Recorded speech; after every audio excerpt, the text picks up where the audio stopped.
Je ne sais même plus pourquoi je fais ça.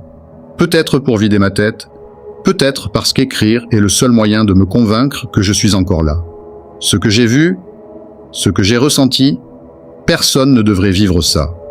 L'histoire a été supprimée d'Internet. Volontairement. Toutes les vidéos, tous les posts, les messages, ils ont tout nettoyé.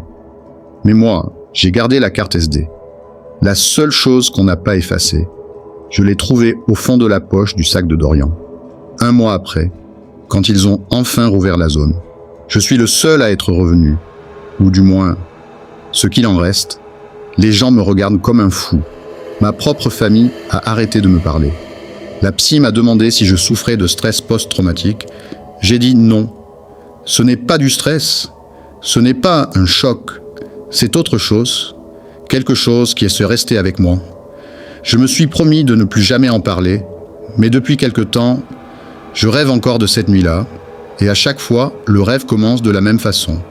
Une maison en ruine, un silence trop profond, et ce bruit que seul moi semble entendre, comme un vieux projecteur qui tourne dans le noir, et puis leurs voix, une par une. Tu nous avais promis, Je m'appelle Malik, 24 ans, j'étais étudiant en audiovisuel à Rouen. Passionné de documentaires underground, de cinéma vérité, d'urbex, de sons analogiques. Ce qui m'intéressait, ce n'était pas l'image parfaite. C'était ce qu'il y avait entre les images. Les moments flous, les instants où la caméra reste allumée sans qu'on s'en rende compte. J'aimais capturer le réel, même quand il devenait inconfortable. On avait monté un petit collectif avec 3 potes de fac, Dorian, Amel et Léo. On s'appelait Les Invisibles. On postait des vidéos sur une chaîne YouTube. Urbex, maisons abandonnées, vieilles bailles bâtisses d'Heinz colonial, sous-sol d'église. Des vues modestes, mais une vraie communauté. On se croyait malin. On disait qu'on voulait montrer ce que personne n'ose filmer. On n'avait aucune idée de ce qu'on allait déclencher. Amel était la plus prudente. Toujours à vérifier les plans, les accès, les risques. Dorian, lui, c'était l'intrépide. Un peu trop. Il aimait aller trop loin. Et Léo, c'était le gars du son. Il adorait les bruits étranges. Il enregistrait tout, même le silence. Et moi, j'étais derrière la caméra, toujours. J'aimais pas trop apparaître.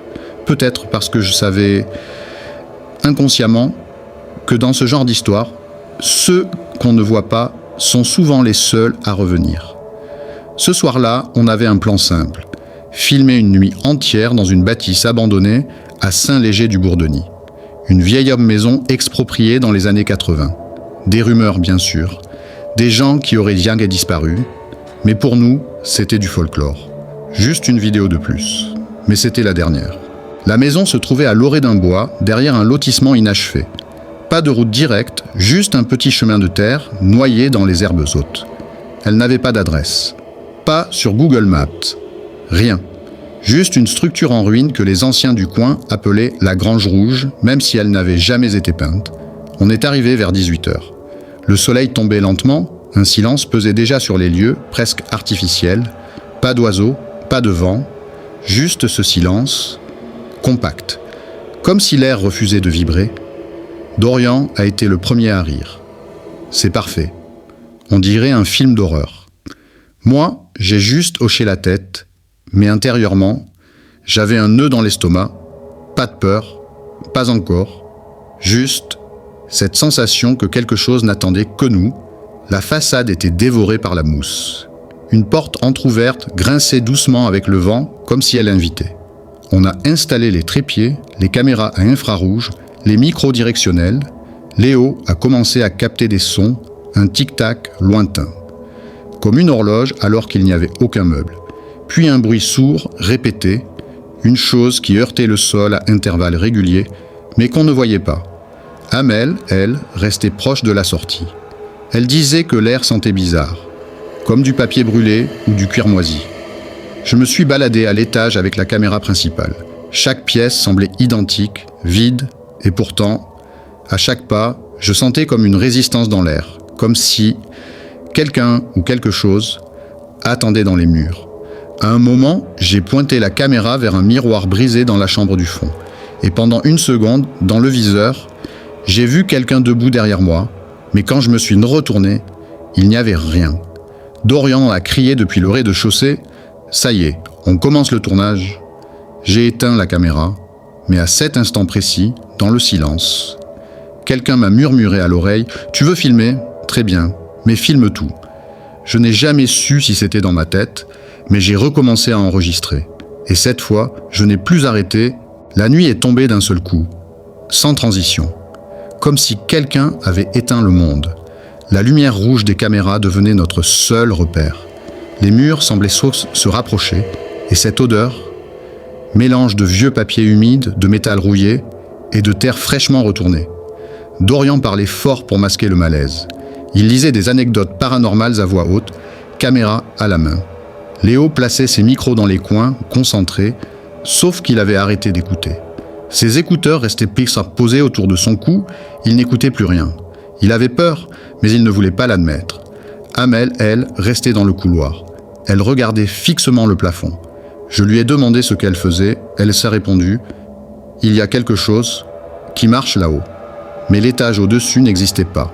C'était le toit, et pourtant, on a tous entendu les bruits de pas. Lents, lourds, comme si quelqu'un tournait en rond juste au-dessus de nous.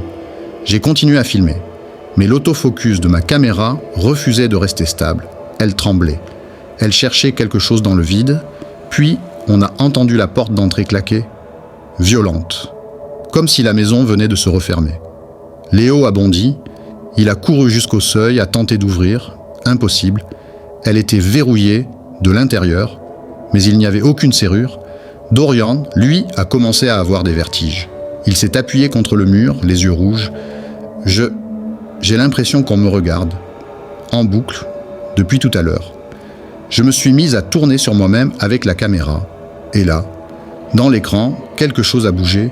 Pas un corps, pas une silhouette, mais un effet dans l'air, comme une distorsion, une chaleur tremblante, localisée, justifiée par rien. Léo a hurlé. Il disait qu'il n'entendait plus nos voix dans son casque, mais des bruits de respiration juste à côté de son oreille. Amel a sorti son téléphone pour appeler la police. Pas de réseau, pas même un signal. Et c'est là que la maison a commencé à parler. Pas des mots, pas des phrases, mais des sons.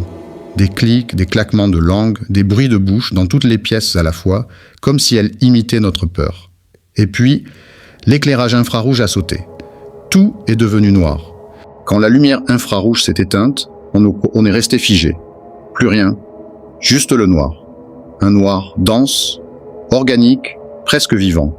Je ne voyais même pas mes propres mains. Puis, un petit grésillement dans le micro de Léo. Un son presque imperceptible et une voix. « Malik, tu filmes encore ?» Mais ce n'était pas la voix de Léo, ni celle de Dorian. C'était la mienne. Exactement ma voix, mais avec une intonation lente, morte, hésitante, comme un vieux disque rayé. J'ai levé la caméra, aveugle. J'ai appuyé sur le bouton d'enregistrement. Pas pour filmer, pour me protéger, comme si la caméra me gardait ancré au réel. Et puis, les bruits ont recommencé. Un cliquetis, quelque part derrière moi. Un grattement, comme des ongles sur le sol. Un souffle, près de ma joue. J'ai hurlé le prénom d'Amel, pas de réponse. Je me suis mis à tâtonner, à avancer dans le couloir, mais il ne finissait jamais. J'ai marché pendant ce qui m'a semblé 5 minutes. Toujours le même mur à ma gauche, toujours les mêmes planches grinçantes. Puis, j'ai entendu Dorian crier « Elle est dans le miroir. Regarde, elle est dans le miroir. » Je suis entré dans la pièce. Dorian se tenait là, les yeux rivés vers une vieille glace fendue. Et dans le reflet, il y avait Amel, debout, immobile. Mais elle n'était pas dans la pièce, seulement dans le reflet.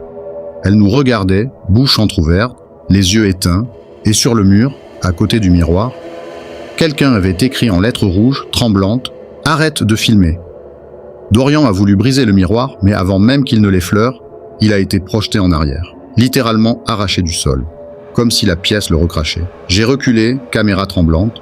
Dans l'objectif, chaque coin de la pièce semblait s'étirer, se plier sur lui-même. La perspective se déformait, et puis, j'ai tourné la caméra vers le couloir, et j'ai vu quelqu'un d'autre, un homme, immobile, en tenue noire, debout, dos à moi, comme s'il attendait. Je l'ai appelé. Il s'est retourné.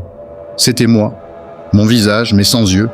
Juste 2 cavités profondes et un sourire trop large. Il a levé la main et a pointé l'objectif, et puis, plus rien. Le noir, un son lointain, un battement de cœur, et le bip régulier de la caméra qui s'éteint. Je ne sais pas combien de temps j'ai été inconscient, je me suis réveillé seul. Pas dehors, pas dans la maison non plus, un entre-deux. Un couloir blanc, sans source de lumière apparente. Le sol, doux comme du sable mouillé. L'air, immobile, sans odeur, sans vie, et aucun bruit. Rien, même pas mon propre souffle. J'ai crié, ma voix n'est pas sortie, j'ai tenté de marcher, mais à chaque pas, le sol se rétractait légèrement, comme s'il refusait mon poids. Puis j'ai vu une silhouette au loin, statique, inconnue, ou peut-être pas. Je me suis approché, mais plus je marchais, plus elle s'éloignait. Un bruit métallique a soudain retenti. Un grincement lent, comme une porte qui tourne sur elle-même, et puis le noir total. Plus de sol, plus de murs, rien.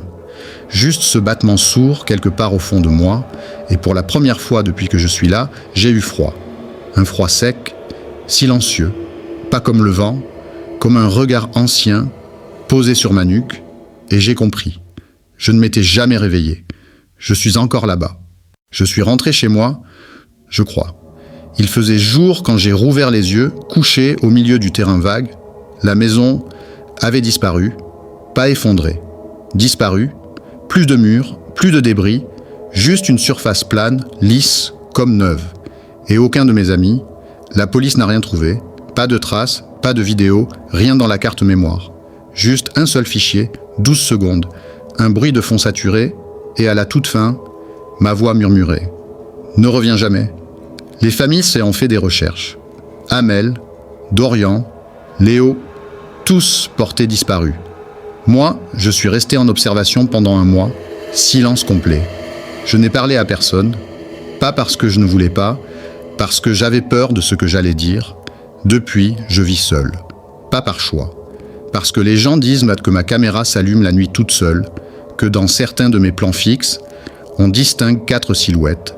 Et parfois, à 3h03, je reçois un message, pas un texto, un vieux fichier .wav. Toujours le même nom, Grange 7 final.wav. Je l'écoute, un battement de cœur, un souffle, et cette phrase « On filme encore, tu nous rejoins ?» Je n'ai jamais répondu. Mais ce soir, je sens que je ne vais pas pouvoir dire non. La caméra s'est rallumée, toute seule.